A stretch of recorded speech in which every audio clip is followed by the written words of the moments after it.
तर राज्यात एक रंग एक गणवेश धोरण यावर्षी राबवलं जाणार होतं। नवीन शैक्षणिक वर्ष 15 जून पासून सुरू झालंय। शाळा सुरू होऊन 2 महिने झाले असताना देखील अद्यापही शिक्षण विभागाकडून राज्यातील सर्व सरकारी शाळांच्या एक रंग एक गणवेश धोरणाबाबत अधिकृत निर्णय जाहीर झाला नाही। या संदर्भात शालेय शिक्षण मंत्री दीपक केसरकर यांनी शाळा व्यवस्थापन आणि अधिकाऱ्यांसोबत 11 मे रोजी बैठक घेतली। तरीही शाळा व्यवस्थापनानं अजूनही कुठला पाठपुरावा केलेला दिसत नाही आणि म्हणूनच या योजनेचा फज्जा उडालेला आहे असंच म्हणावं लागेल। आढावा घेतलाय आमचे परभणीचे प्रतिनिधी दिवाकर माने यांनी।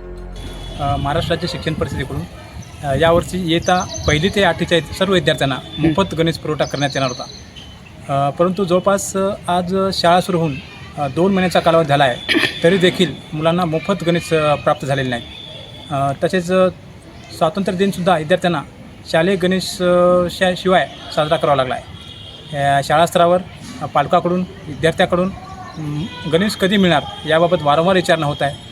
आपल्या माध्यमातून मी प्रशासनाला सांगू इच्छितो की परभणी जिल्ह्यातील सर्व विद्यार्थ्यांना लवकरात लवकर मोफत गणेश प्राप्त व्हावेत ही विनंती।